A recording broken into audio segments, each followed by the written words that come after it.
मुझे सिंध के सलाम सलाम सुन, मुझे सिंध के सलाम सलाम सुन। बिस्मिल्लाहिर्रहमानिर्रहीम, अस्सलाम वालेकुम, सुबह बख़ैर, गुड मॉर्निंग। आऊँ तव्हांजो पंहिंजो मेज़बान इरशाद जागीरणी तव्हांजी ख़िदमत में हाज़िर थी वियो आहियां। उम्मीद सां तव्हां बिल्कुलु ठीकु ठाक हूंदो, ख़ैरियत सां हूंदो, फ़िक्रमंद न हूंदो। ऐं जेकॾहिं तव्हां फ़िक्रमंद आहियो त पोइ यकीन ॼाणो तव्हां मुस्तक़बिल में हलिया विया आहियो, मुस्तक़बिल जे लाइ सोचियो था। इहा ॻाल्हि ॾाढी सुठी आहे ऐं फ्यूचर प्लानिंग करणु बि घुरिजे। पर जेकॾहिं तव्हां परेशान आहियो त पोइ तव्हां सम्झी वठो त तव्हां परेशान आहियो त पोइ तव्हां माज़ीअ में हलिया विया आहियो, तव्हां माज़ीअ जूं के यादगिरियूं सारियो था, इन जे करे अञा ताईं परेशान आहियो। ऐं जेकॾहिं तव्हां सुख सां आहियो, चैन सां आहियो, करार में आहियो त पोइ यकीन तव्हां हिन हाल में आहियो। सो इन हाल में बि तव्हांखे रब करीम जो शुक्र अदा करणु घुरिजे ऐं जेको बि तव्हांखे मिलियो आहे रब जे गंज मां उन ते सब्र कजे ऐं उन ते रब करीम जो शुक्र अदा करणु घुरिजे। अॼु खां ख़ैरनि सां वालिदिन जे लाइ वरी हिकिड़ी ॿी ॼाण ॾींदा हलूं त पोलियो जी मुहिम शुरू थिए थी ऐं पोलियो जा वर्कर तव्हांजे दरवाज़े ते पहुचण वारा हूंदा या वरी सुभाणे परीहं ताईं पहुची वेंदा। सो उन्हनि सां ताउन फरमाईंदा, महिरबानी कंदा, छो त तव्हांजे ॿारनि जे फ्यूचर जो इहो बि सुवालु आहे, तव्हांजे ॿारनि जे मुस्तक़बिल जो इहो सुवालु आहे। ॿियनि मुल्कनि में, ॿियनि मुल्कनि जी जेका सर्वे थी आहे, ॿियनि मुल्कनि जी जेका ॼाण असां ताईं पहुती आहे, उते पोलियो ख़तमु थी चुको आहे। पाकिस्तान अञा उन्हनि मुल्क में शामिलु आहे जिते पोलियो जा मरीज़ केसिस अञा अचनि पिया। सो गॾोगॾु इहा बि ॻाल्हि आहे त पोलियो जा जेकी वर्कर तव्हां ताईं पहुचनि त उन्हनि सां तव्हांखे ताउन फरमाइणो आहे ऐं SOPs ते अमल करिणो आहे। जेकॾहिं तव्हां पंहिंजे ॿार खे पाण पंहिंजे हंज में सुम्हारे करे या पाण पंहिंजे कच्छ में खणी करे पोलियो जा क़तरा पीआरींदव त इन सां थींदो ईअं त पोलियो जेको वर्कर आहे उहो तव्हांजे ॿार खे छुअण खां बची पवंदो ऐं तव्हांजो ॿार बि अलाह न करे ख़ैरियत सां कोरोना जी वबा बि हले थी पई ऐं कोरोना जे हवाले सां बि मुस्बत ख़बरूं अचनि पियूं। TV ॾिसूं था, पाण बि तव्हां बि यकीननि इहा ॼाण ॾिसंदा हूंदो त मुस्बत ख़बरूं इहे आहिनि त कोरोना जे मर्ज़ में बि थोरो ज़ाब्तो अची वियो आहे। अलाह कंदो हिकिड़ो ॾींहुं अहिड़ो ईंदो जो पाण वरी आज़ादु बेफ़िकुर थी करे परेशानियुनि खां आज़ादु थी करे, हाणे त वॾो भउ आहे न, हाणे को दोस्त जेकॾहिं हथ बि मिलाए थो, हथु मिलाए बि वठूं था त वरी पोइ यको जेसीं ताईं हथु धोऊं नथा या सैनिटाइज़र इस्तेमालु नथा कयूं, हथ खे माना पासीरो रखी घुमाऊं था। अलाह ख़ैरु करे, अलाए छा थींदो। सो इन्हनि समूरनि कैफ़ियतुनि मां पाण निकिरी वेंदासीं, अलाह कंदो। ऐं यकीननि हिकिड़ो ॾींहुं अहिड़ो ईंदो जो पाण बाक़ाइदगीअ सां आज़ादु ऐं मज़े वारी ज़िंदगी हारींदासीं। बहरहाल ॻाल्हि इहा आहे त जेकी बि तव्हांखे ॻाल्हियूं ॿुधाईंदा आहियूं उन्हनि ॻाल्हियुनि ते थोरो अमल करण जी ज़रूरत आहे ऐं जेके थोरो अमल कंदो ऐं हाव सां हंडाईंदो उहे ॻाल्हियूं तव्हांखे फ्यूचर में बि तमामु घणियूं कमु ईंदियूं। मौसम बाक़ी ज़बरदस्त आहे, पाण अॼुकल्ह मौसम जो ज़िक्र बि कंदा आहियूं ऐं कल्ह ख़बर पई, राति जो टेलीफोन कयो 2-4 दोस्तनि त कुझु इलाइक़नि में बरसाति पवे थी। बरसाति जो बि वारो आहे, कॾहिं कराचीअ में आहे, कॾहिं शिकारपुर में आहे, कॾहिं ख़ैरपुर में आहे। ख़ैरपुर में अञा बरसाति न पई आहे। ख़ैरपुर में खजनि जो शहरु आहे त खजनि जे शहर वारा जेके दोस्त आहिनि असांजा महिरबान आहिनि, ऐं पाण ख़ैरपुर जो आहियां त उहे ॾाढियूं दुआऊं था घुरनि, अलाह करे अञा 2-4 ॾींहं बरसाति न पवे त तव्हांखे जेकी ॿिया जेकी इलाइक़ा आहिनि सिंध जा उन्हनि खे ॾंग VIP खारायूं असां। जेकॾहिं बरसाति पवंदी त पोइ ॾंग न थींदा ऐं ॾोका त तव्हां खाई चुका आहियो, कराची में बि अची विया आहिनि ऐं कराचीअ में ॾंग बि मिलनि था पिया, पर जेकी वरी उतां जी खजीअ जा जेकी ताज़ा ॾंग हूंदा उहे मज़ेदार हूंदा आहिनि। सो जेकी बाग़ाई आहिनि, जेकी वापारी आहिनि, उहे अलाह खे ॿाराइनि था पिया त एॾे बरसाति न पई, पर अञा ताईं न पई आहे। झुड़फुड़ आहे पर बरसाति ओॾे न पई आहे, इहा बि ख़ुशीअ जी नवीद आहे। सो जिन इलाइक़नि में बरसाति पई आहे उहे मनमौजी इलाइक़ा थी विया आहिनि ऐं कराचीअ में बि बर्दाश्त जोॻो मींहुं पियो आहे। अलाह साईं जो वॾो करम आहे। मौसम बहरहाल ईअं झुड़ाली आहे, झुड़ाली मौसम में थधिकार बि आहे ऐं मज़ो बि आहे। सो इन मज़े वारी कैफ़ियत मां थोरो तव्हां जेको आहे सो इंजॉय कंदो ऐं जेकॾहिं को बुज़ुर्ग आहे तव्हांजे घर में, जेकॾहिं को ज़ईफ़ आहे तव्हांजे घर में त उनखे महिरबानी करे पंहिंजे घर खां थोरो ॿाहिरि कढी करे थोरी टहल टकोर कराइजो, मौसम जो मज़ो उहो बि वठे ऐं बुज़ुर्गनि खां दुआऊं घुरंदा कयो। आउं कॾहिं कॾहिं सोचींदो आहियां त जेकी माण्हू, मां इन ॻाल्हि खे पॉज़िटिव तव्हां बि ज़हन में सोचिजो, पर मुंहिंजी इहा पंहिंजी हिकिड़ी ज़ाती राय आहे। के माण्हू पीरनि वटि वञनि था, के फ़क़ीरनि वटि वञनि था ऐं उन्हनि खे चवनि था त बाबा दुआ दुआ दुआ दुआ जे लाइ दुआ सॻा बि कनि था, पीड़ा बि कनि था। पर आउं कॾहिं कॾहिं सोचींदो आहियां जेकी तव्हांजे घर में बुज़ुर्ग आहिनि न, इहे वॾा बुज़ुर्ग अथव। जेकी ज़ईफ़ आहिनि, तव्हांजो अबु आहे, तव्हांजो जेकॾहिं ॾाॾो बि आहे, ॾाॾा बि लाइन जा हयात आहिनि, अलाह साईं उन्हनि खे ॾिघी ॼमार ॾे, उन्हनि खां तव्हां दुआऊं वठंदा कयो। ऐं जेकॾहिं तव्हांखे अञा वधीक दुआउनि जी ज़रूरत आहे त कॾहिं तव्हां पंहिंजे नौकर खे का शइ अहिड़ी ॾेई वठो जेका हुनजे लाइ तमामु घणी ज़रूरत वारी हुजे ऐं हू तव्हांजे लाइ दिलि सां दुआऊं कंदो। कॾहिं कंहिं मासीअ जी, पंहिंजे घर में जेका तव्हांजी मासी आहे जेका घर में कमु करण वारी आहे, असल में असां वटि त मसइलो इहो आहे त घर में कमु करण वारी खे असां मासी करे छॾियो आहे ऐं जेका असांजी माउ जी भेण आहे उनखे मासी चऊं कोन था पाण। सो मासीअ खे जेकॾहिं घर में कमु करण वारी मासी खे जेकॾहिं 2-4 रुपया वधीक ॾींदो पघार में, जीअं बोनस थींदो आहे फैक्ट्रियुनि में, सो उहा बि तव्हांजे लाइ दिलि सां दुआ कंदी। कॾहिं कंहिं सिग्नल ते बीहो था, कंहिं ग़रीब यतीम खे जेकॾहिं तव्हां 2-4 रुपया ॾेई वठो था त उहा हुनजी हेल्प थी वेंदी ऐं उहो बि तव्हांजे लाइ दिलि सां दुआ कंदो। ऐं गॾो पाड़े में जेकॾहिं को ग़रीब आहे, मिसकीन आहे, ईद बि वेझी आहे, कंहिं मथां कपिड़ा न वरिता हुजनि, कंहिंखे मथां का ॿी शइ जी ज़रूरत हुजे, सो कंहिंजी जेकॾहिं हेल्प कंदव त उहो तव्हांखे दुआ ॾींदो। इहा दुआ बुज़ुर्गनि खां वधीक दुआ अथव, सची ॻाल्हि इहा आहे। कंहिंजी दिलि सां जेका दुआ खटींदव न, इन दुआ में वॾी करामत आहे। इन दुआ जो जेको आहे सो फल तव्हांखे सुत मिलंदो ऐं तव्हांखे तव्हांजी सोच खां वधीक हूंदो उहो। सो वरी बि तव्हांखे निमाणी गुज़ारिश कयूं था त पंहिंजो तमामु घणो ख़्यालु रखो। कोरोना अञा आहे पर थोरो उन ते ज़ाब्तो अची वियो आहे, पर पोइ बि हालतूं कंट्रोल में आहिनि। पर जेसीं ताईं तव्हां पंहिंजो पाण कंट्रोल कंदो त हालतूं कंट्रोल में रहंदियूं। अॼु जेकी मोज़िज़ महिमान असां सां गॾु आहिनि उन जो तारीफ़ तव्हां सां कराईंदो हलां, कचहरी बि उन्हनि सां कंदासीं ऐं अॼु फैशन ते बि ॻाल्हाईंदासीं ऐं गॾो एजुकेशन ते ॻाल्हाईंदासीं पाण त तालीम जो मयार पाकिस्तान में कीअं आहे, ख़ासि तौर ते सिंध में कीअं आहे, प्राइवेट स्कूल्स उहे पंहिंजो कहिड़ो किरदारु अदा कनि पिया ऐं प्राइवेट स्कूल्स जी जेका आहे सा वधंदड़ जेका आहे सा वधंदड़ जेको अंग आहे उहो तालीम जे लाइ केतिरो फ़ाइदेमंद आहे। हर घिटीअ में हिकिड़ो स्कूल आहे, हर मोहल्ले में हर पाड़े में हिकिड़ो 2-4 स्कूल आहिनि ऐं असां वटि ईअं थिए थो त जंहिं स्कूल जी फीस वधीक आहे त सम्झो वञे थो त इहो स्कूल वधीक तालीम ॾिए थो। सो इहो आहे या न आहे, इन ते पाण ॻाल्हाईंदासीं। अॼु असां सां गॾु सुठो तर्जीहनिगार ऐं एजुकेशन जे हवाले सां उनजो तालुक़ु आहे ऐं सदर आहिनि आल पाकिस्तान प्राइवेट स्कूल सिंध जा ऐं वाइस चेयरमैन आहिनि प्राइवेट स्कूल मैनेजमेंट सिंध जा, भलीकार चऊं था मोहम्मद अख्तर आरई साहिब खे। साईं अस्सलाम वालेकुम। वालेकुम अस्सलाम। साईं कीअं आहियो? ठीकु आहियो? बिल्कुलु, तव्हांजी दुआ आहे, बिल्कुलु ख़ुशि आहियूं। वॾी महिरबानी, लख थोरा तव्हां असांजे प्रोग्राम में आयो ऐं थोरी देरि खां पोइ वरी असां हिन प्रोग्राम में मौसीक़ी बि शामिलु कंदासीं ऐं उस्ताद असां सां गॾु हूंदो आहे मोहरम नाज़, जंहिं ते असांखे नाज़ आहे। साईं महिरबानी, वॾी महिरबानी, ख़ुशि आहियो, लख थोरा तव्हां असां सां गॾु आहियो। सो कचहरी कयूं था साईं आरई साहिब। नंढड़ी साईअ जो वक़्तु थियो आहे, चांहि बि मिली आहे, सो सुबुह सुबुह चांहि जेका आहे सा ठरी न वञे, सो चांहि जो मज़ो वठूं, उनखां पोइ पाण कचहरी कयूं था। तव्हां बि काॾे न वञो, असां सां गॾु रहिजो, ॾिसंदा रहिजो पंहिंजो प्रोग्राम सलाम सिंध।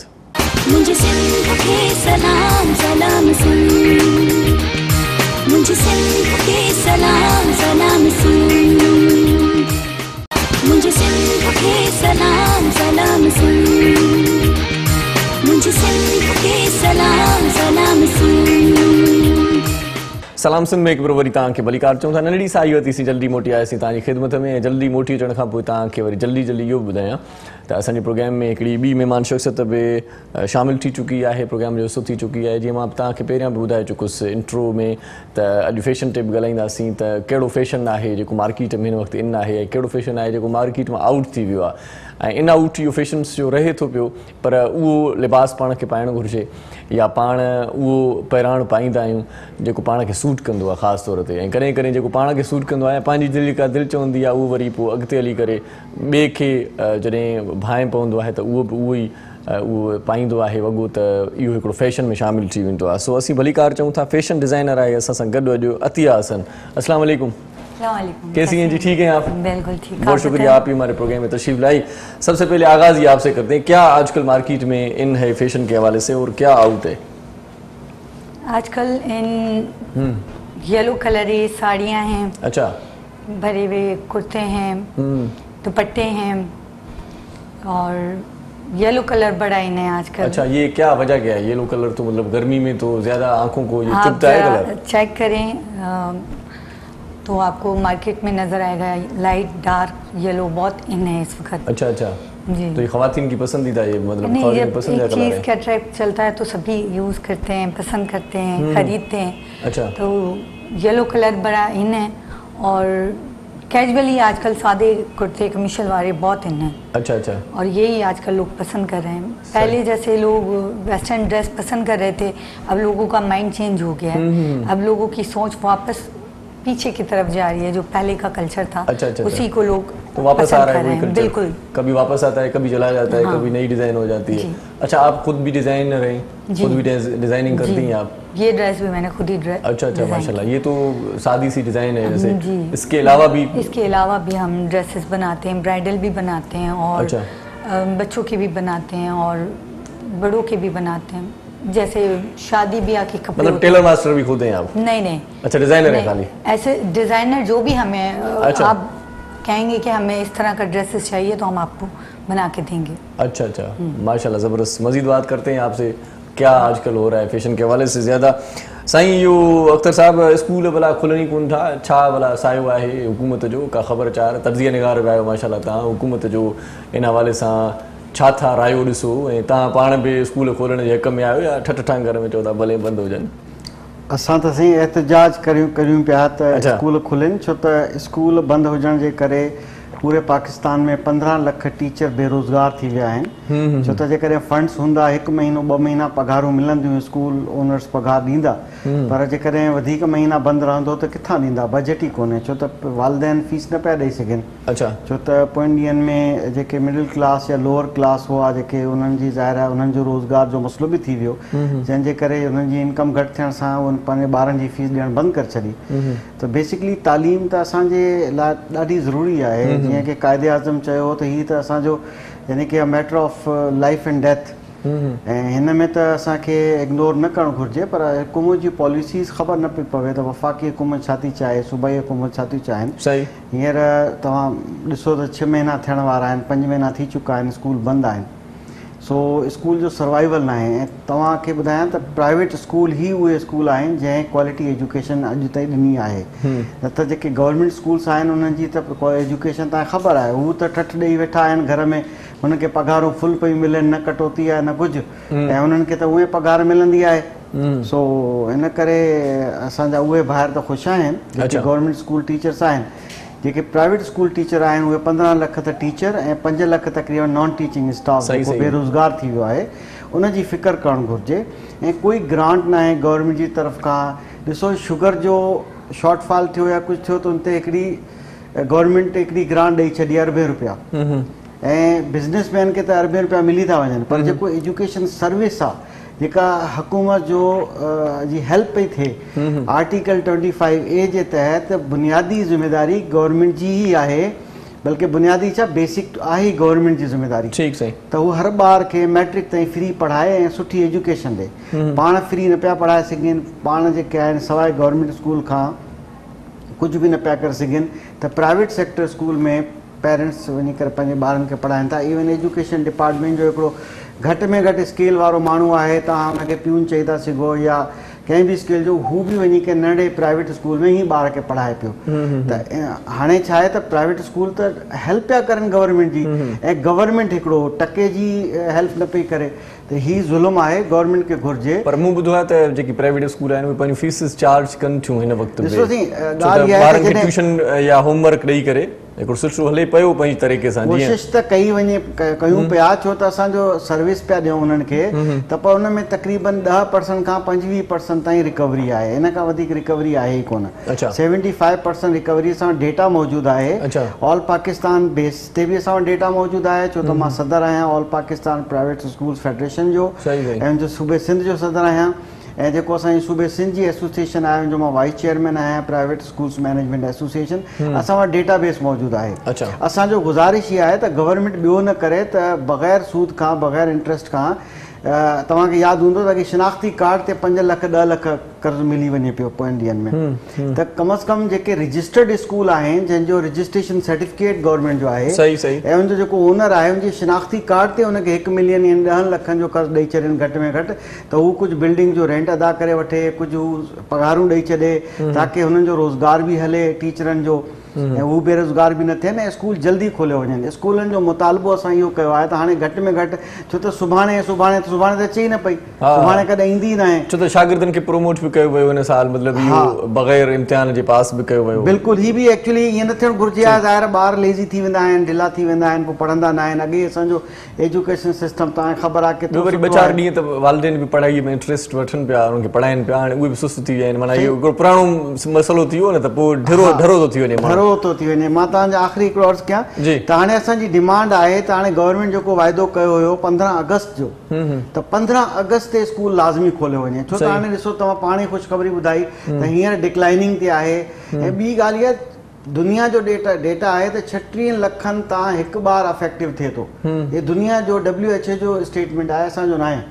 पर स्कूल इन हवाले सां इंतजाम करे पाकिस्तान में छॾिया केतिरा ॿार आहिनि जेके कोरोना जे करे इफेक्टिव थिया आहिनि, सही सही कोई डेटाबेस कोन्हे, सही। 2-3 ॿार थींदा, मुंहिंजो ख़्याल आहे हू बि न आहिनि। सही पर हाणे छा आहे 15 अगस्त ते स्कूल खोलिया वञनि ऐं असांखे इजाज़त ॾिनी वञे कि असां 14 अगस्त जो जेको ॾींहुं आहे उन में असां पंहिंजो 14 अगस्त स्कूल में SOP जो ख़्यालु कंदे 2-4 वालिदैन, 2-4 बाक़ाइदगी सां टीचर कम अज़ कम असां पाकिस्तान जो झंडो पंहिंजे स्कूल जी बिल्डिंग ते लहरायूं। ऐं हिन जे लाइ त असां जेको आहे पको करे छॾियो आहे त गवर्नमेंट असांखे मना बि कंदे असां पाकिस्तानी आहियूं, असां 14 अगस्त ते बिल्डिंग में झंडो ज़रूरु जेको आहे तरानो ज़रूरु कंदासीं। 14 अगस्त ताईं माना आज़ादी एॾो बि मिली वेंदी कोरोना 15 ते घटि में घटि मिली वञे। असांजो अर्ज़ु आहे 15 ते खुली वञनि। 14 तारीख़ बेहतर आहे। हा 14 ते त ख़ैर असां उहे कंदासीं। सही सही। छो त ॾिसो एतिरा ॾींहं थी विया आहिनि पाकिस्तान जो झंडो न क़ौमी तरानो लहराइण ई बंदि थी वियो आहे। असां इहो इल्तिजा कंदासीं कि गवर्नमेंट स्कूल खोले 15 तारीख़ खां SOP जो ख़्यालु कंदे SOP में शिफ्टनि में 6 फुट 5 फुट परे SOP ते वधीक कचहरी कयूं था। हेॾे अतिया बि वेठी आहे। अतिया स्कूल ड्रेसेस की डिज़ाइन भी करती हैं आप? कोई स्कूल अगर आपको दे कि भाई मुझे ये डिज़ाइन चाहिए, क्योंकि प्राइवेट स्कूल हर स्कूल की ड्रेस अपनी होती है, डिज़ाइन उनकी अपनी होती है। जी अभी हमने इस पे सोचा नहीं है, वैसे अगर हमें ऑफर होगी तो हम जरूर करेंगे। अच्छा कैसे डिजाइनिंग करती हैं? अपने दिमाग से या कोई डिजाइन देख के उसको अल्ट्रेशन करके और इस तरह से? नहीं देखें, ये अपना खुद का शौक होता है तो वो अपना भी एक डिजाइन रखता है, लाजिम नहीं है कि आप दूसरे को कॉपी करें जाके। अच्छा तो इस पे भी बहुत सारे लोग नाराज हो जाते हैं। अच्छी हो जाती है ना तो बंदा कहता है इस पे अगर फूल लगते तो और अच्छा हो जाता, इस पे अगर ये होता कढ़ाई होती तो और अच्छा हो जाता। नहीं वो ठीक है, मगर आपके अपने कलर हो, आपका अपनी चीज हो तो ज्यादा अच्छी होती है, ना कि आप दूसरे की कॉपी करें तो उसकी भी दिल आजारी और आपका भी काम खराब हो जाए। उसको क्या पता होगा? नहीं होता है पता, लोगों को ब्रांड को पता होता है। अच्छा। कुछ लोग ब्रांड की कॉपी कर देते हैं, फिर उसका भी जो इमेज है वो भी खराब हो जाता है, खुद भी अच्छा काम नहीं कर दे पाते। तो जो भी काम करें आप अपनी अकल से करें, अपनी समझ से करें और अपना करें। अच्छा वैसे मार्केट में आजकल क्या चल रहा है? ड्रेसेस जो हैं वो रेशमी ड्रेसेस चल रही हैं या कॉटन चल रहा है या नहीं? अगर ब्राइडल या वैसे पार्टी वेयर देखे तो बड़े शॉक कलर चल रहे हैं, येलो, ब्लू, ग्रीन, डार्क, इस तरह के कलर चल रहे हैं बहुत ज्यादा। और पहले एम्ब्रॉयडरी ऐसे भरे हुए सल में दबके के काम हुआ करते थे, अब वो उस तरह का रुझान खत्म हो गया लोगों का। अच्छा। अब डिफरेंट हो गए, जैसे ये सितारे वाले हो गए या दूसरे अपनी मर्जी के लोग उस पर एम्ब्रॉयडरी करवाते हैं, अपनी मर्जी के डिजाइन डलवाते हैं। जैसे पहले जो मिलता था लोग पहन लिया करते थे, अब लोगों की अपनी एक सोच है, वो अपनी अक्ल दिखा रहे होते हैं आगे, भाई हमें इस तरह का डिजाइन चाहिए या ये कलर पसंद है। वैसे हमारे पास बहुत अच्छे ड्रेसेस हैं। सही से कब से वैसे आपने ये हम ये डिजाइनिंग का काम शुरू किया? अभी लॉकडाउन में तो हमने ऑनलाइन किया है। अच्छा। वैसे हम पहले भी करते रहे। अच्छा ऑनलाइन किए तो मतलब प्रॉपर एक मतलब शॉपलेट है आपका? ऑनलाइन पे हमने पेज बनाया और उस पे सारी चीज़ें ऑनलाइन हमने कर दी। इस वजह से लॉकडाउन था तो वायरस की वजह से सभी बाहर बंद था सब कुछ, तो फिर हमने ऑनलाइन ईद पे शॉपिंग दी। सही। ये जो ड्रेस आपको पहना हुआ है इसको क्या कहते हैं? ये वेस्टर्न ड्रेस है वैसे तो। अच्छा। हाँ सिंपल। पाकिस्तान में यही नाम है ना इसका? जी वेस्टर्न ड्रेस है ये। अच्छा। वेस्टर्न नहीं है। और इसके अलावा हमारे पास जिस तरह के लोगों के माइंड होते हैं हम उस तरह के ड्रेसेस बनाते हैं। चलें जी एक छोटा सा वक्फा ले लेते हैं, उसके बाद आपसे बात करते हैं। नडी साई वठूं था से संगत रहे जो ॾिसंदा रहे जो पंहिंजो प्रोग्राम सलाम सिंध। मुझे सिंध के सलाम सलाम सिंध, मुझे सिंध के सलाम सलाम सिंध, मुझे सिंध के सलाम सलाम सिंध, मुझे सिंध के सलाम सलाम सिंध। सलाम सिंध में एक भेरो वरी तव्हांखे भलीकार चऊं था। मोहम्मद अख्तर आरई साहिब ऐं अतिया हसन सां गॾु आहिनि ऐं ख़ासि तौर ते तालीम जे हवाले सां ऐं फैशन जे हवाले सां ॻाल्हायूं था। थोरी देरि में वरी तव्हांखे इहो ॿुधाईंदासीं त ईद वेझो आहे त ईद ते कहिड़े क़िस्म जा कपिड़ा पाइणु घुरिजनि ऐं कहिड़ो फैशन करणु घुरिजे ऐं छा अहिड़ो करणु घुरिजे जो माण्हू ॿियनि खां थोरो मुनफ़िद लॻे, थोरो ईअं ठठ ठांगर में लॻे। इहो तव्हांखे थोरी देरि में ॿुधाईंदासीं। पर दिलि मुंहिंजी हिन वक़्तु चवे थी त उस्ताद मोहरम नाज़ खां कोई हिकिड़ो सुठो कलाम ॿुधूं। सर जी आपका क्या बोर्ड है? हिकिड़ो सुठो कलाम बि ज़रूरी आहे असांजे प्रोग्राम में, माहौल खे ख़ुशगवार कयूं था। उस्ताद जी वाह वाह कजो जी। ज़रूरु मॉर्निंग जी महफ़िल हमेशा खूबसूरत रही है। वाह वाह वाह। उन महफ़िल जे हवाले सां उस्ताद बुखारी बिल्कुल माशाल्लाह माशाल्लाह उस्ताद बुखारी जो ही खूबसूरत कलाम तव्हांजी पेश कयूं था। महफिल हसीन तुझी तुझा हसीन माना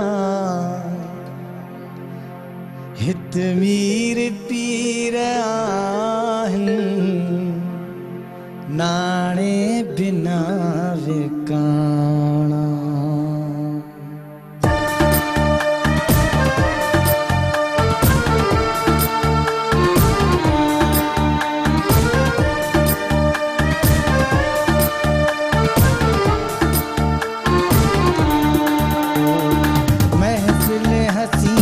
तुझी तुझा हसीन माना महफिल हसीन तुझी तुझा हसीन माना हित मीर पीर आहिन नाणे बिना विकाणा महफिल हसीन तुझी तुझा हसीन माना मीर पीर आहिन नाणे बिना विकाणा महफिल हसीन तुझी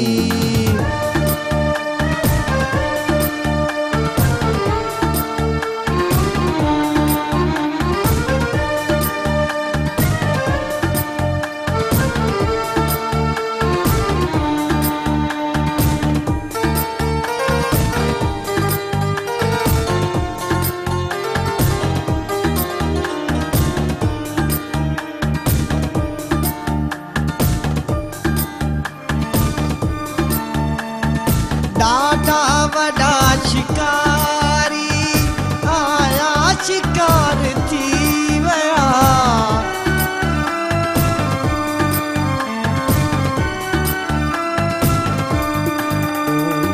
डाढा वॾा शिकारी आया शिकार थी विया आया हुआ ख़रीदण पर बेमुल्हा खपी आया हुआ खरीदण पर बेमुल्हा खपी विया ही कारोबार तुझा था नेण कनि माणा ही कारोबार तुझा था नेण कनि माणा हित मीर पीर आहिन नाणे बिना विकाणा महफिल हसीन तुझी तुझा हसीन माणा हित मीर पीर आहिन नाणे बिना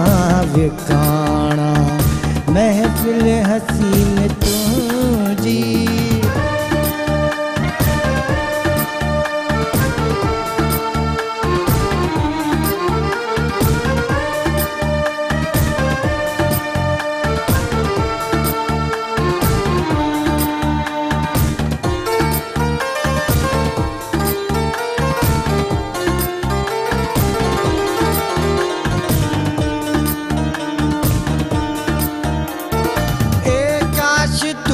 अची हाँ मां कांक तो डारिया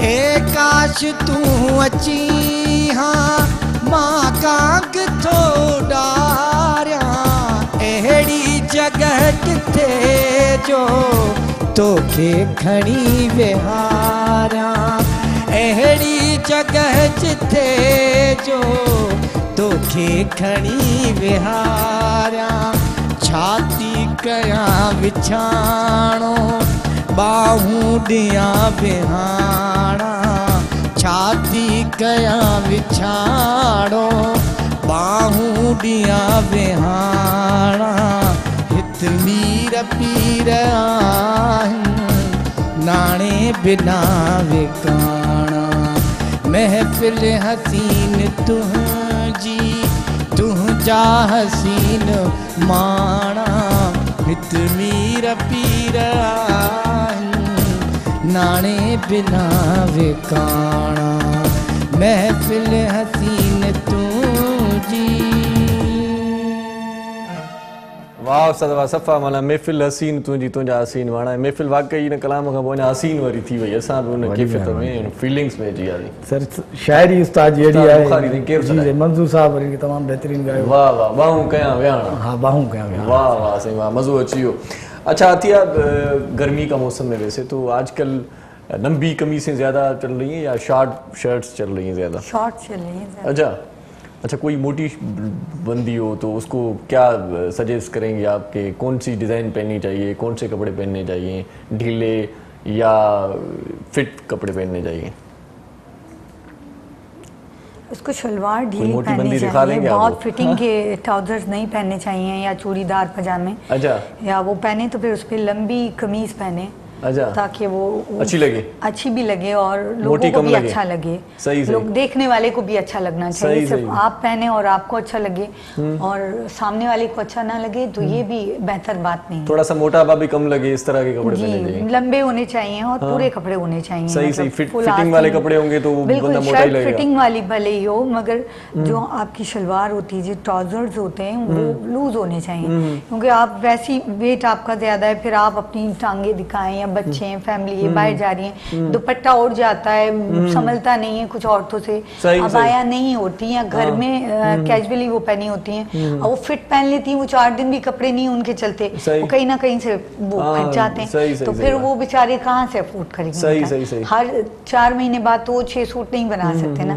तो रीजनेबल कपड़े बनाए अच्छे के वो 2 साल तो पहन सके, साल यूज कर सके, हर हफ्ते 2 हफ्ते बाद चेंज। ये वाइल्ड डिजाइनर है जो इस तरह की बातें कर रही है कि भाई 2 साल कपड़े चलने चाहिए। बिल्कुल चलने चाहिए। डिजाइनर कहती है कि भाई जल्दी से खत्म हो जाए, दूसरी जल्दी से खत्म हो जाए वो कपड़ा। आपने एक बार पहना, अब आप घर में कैजुअली कोई भी ड्रेस लेना चाह रही हैं, एक बार आप पार्टी में या कहीं जाती हैं, पहन लेती हैं, फिर रख देती हैं उसको, फिर 1 साल 6 महीने बाद फिर दोबारा वो निकाल के पहन लें। सही। कहीं जाने आने के लिए तो वो बेहतर है कि आप ऐसे कपड़े बनाएं कि वो बार बार पहन सके। सही। मौसम के लिहाज से, लोगों के मिजाज के लिहाज से, महफिल के लिहाज से। कुछ लोग ऐसे अजीब कपड़े बनाने लगे आजकल कि समझ नहीं आता, वो एक बार पहनने के बाद दोबारा पहन ही नहीं पाती। फिर वो कहती है नया नया, तो हर बंदा अफोर्ड नहीं कर पा रहा है। सही, और लॉकडाउन हुआ है जब से हमारे हालात इस तरह के हैं तो अब हर चीज़ ऑनलाइन हुआ करेगी और अब वैसे दुनिया के भी हालात नहीं हैं, हमारे मुल्क के नहीं पूरी दुनिया में इसी तरह ऑनलाइन काम होगा और आजकल सारा सिलसिला ऑनलाइन हो गया है, आपके सामने ही है हर चीज। तो लोग कैसे अफोर्ड करेंगे? पहले तो महीने में लेडीज 2-4 सूट बना ही लिया करती थी, अभी तो उस तरह से नहीं है। स्कूल्स बंद हैं, मार्केट्स बंद हैं, अब ऑनलाइन उनकी मजबूरी है वो लें। और ऑनलाइन भी लोग धोखा करते हैं, जो चीज़ दिखाते हैं वो देते नहीं हैं, जो बात करते हैं पेमेंट ले लेते हैं, चीज़ खराब दे देते हैं, बताते कुछ हैं भेजते कुछ हैं। तो ये भी एक लोगों का प्रॉब्लम है। तो मोटी औरतों को चाहिए वो थोड़े लूज कपड़े पहने, मेरे लिहाज से फिट पहनती हैं तो वो और अजीब लगती हैं। सही। तो थोड़ा सा उनको लूज पहनना चाहिए। अच्छा आजकल जॉर्जेट की क्या पोजीशन है, वो चल रहा है मार्केट में या खत्म हो गया? चॉइस है उनकी? बिल्कुल है जॉर्जेट। मौसम वो सदाबहार ड्रेस है। अच्छा। जॉर्जेट जो है सदाबहार ड्रेस है, वो तो हमेशा चलता है। अब दुपट्टों में देख लें जॉर्जेट ही चलती है। अच्छा। कोई मोटा कपड़ा नहीं चलता, कॉटन नहीं चलता। ज्यादातर कॉटन के सूटों पे भी लेडीज लड़कियां कहती हैं हमें जॉर्जेट का दुपट्टा दे दें। इसी तरह करती है ना। सही सही। ड्रेस बना लेती मगर हल्का दुपट्टा रखती हैं क्यों?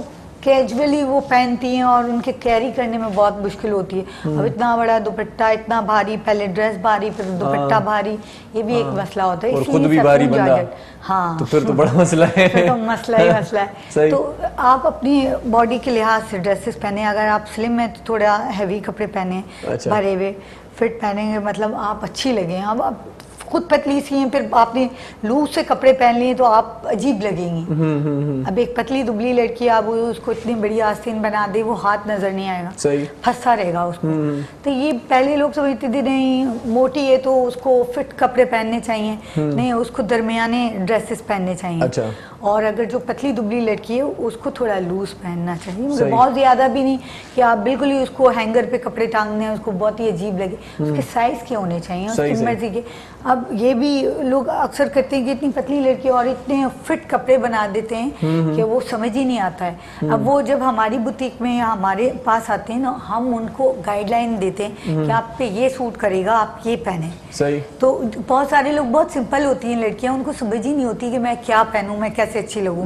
उन्हें 10 साल 15 साल हो जाते हैं, बड़ी हो जाती हैं, शादी हो जाती है, समझ ही नहीं पाती हैं। हस्बैंड भी उनसे परेशान रहते हैं। घर में भी कोई ऐसा बंदा नहीं है या बंदी नहीं है जो फैशन के हवाले से अगर हमारे पास आ जाए तो हम बहुत अच्छा उनको समझा सकते हैं, बता सकते हैं कि वो खूबसूरत लगे। हर इंसान को खूबसूरत लगने का हक है, सही वो अच्छा लगे।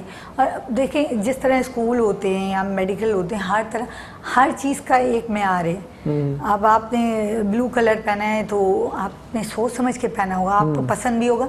लोगों को ब्लू कलर बहुत अच्छा नहीं लग रहा, लेकिन फिर भी बहुत मैंने पहन पसंद लिया। है। मेरा फेवरेट कलर ब्लू है। मतलब एक चीज़ है ना जो सूट करे, कैमरे की आंख को अच्छा लगे, लोगों को भाई।